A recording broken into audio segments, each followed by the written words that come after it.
Well, not that long ago, I did a video on what it takes to have a 50 fish day. Well, when I was up on the Mississippi River last week, it did not disappoint. And this was one of the locations that I mentioned that if you want to have these days, it's a place you want to go.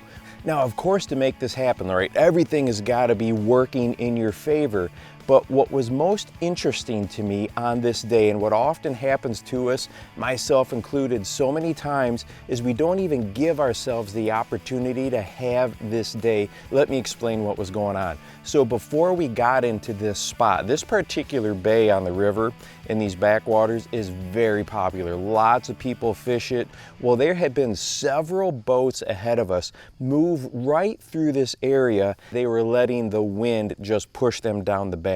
We always want to be facing into the wind or facing into the current, but it's so easy just to let that wind push you, and what that does, it just keeps you moving. And then they caught a fish or caught a couple bass here, but just kept on moving. They didn't investigate the area to see what is really going on, and that was the second problem. So they let the wind push them right by it, and then two, they didn't investigate carefully what was there. Well, then it was our turn to get into it, and we doubled up on bass right away, and that just sent off all of those, little things going on in your head. Said, hey, there might be something special to this spot. So we made sure that we were positioned correctly, had the boat positioned correctly, and started to burn small square bills through here. I had the Series 1 on. Absolutely got obliterated by the end of the day, as you can see, and the fish were just piled in this spot. Now, I don't know what happened with my camera settings. It got put on time-lapse for some reason instead of just regular video. So it may actually work out though, because we were here for so long. But I'll try to pull some single images as well out of here. But we caught some nice 2+ pound bass right away. And then a lot of the fish from then on were anywhere from that pound to 2 pound range. So not monsters, but the numbers were just incredible, and it was so much fun.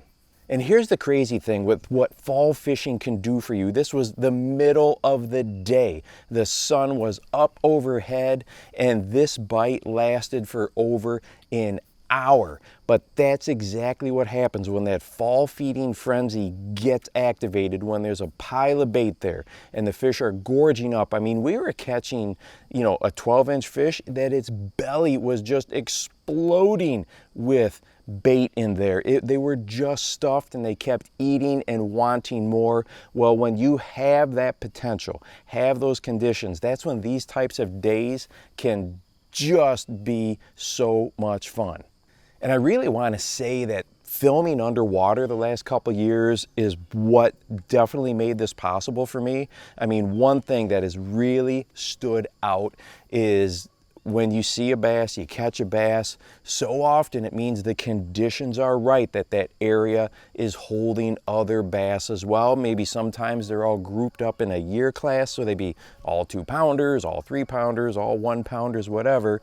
But then there are just as many times where you've got some better fish kind of mixed in with that group. So that's really taught me, when you find some fish, work an area over carefully. I can honestly say that maybe a couple years ago, I might have been that boat that just came through here, caught a couple, and then kept on moving down the bank.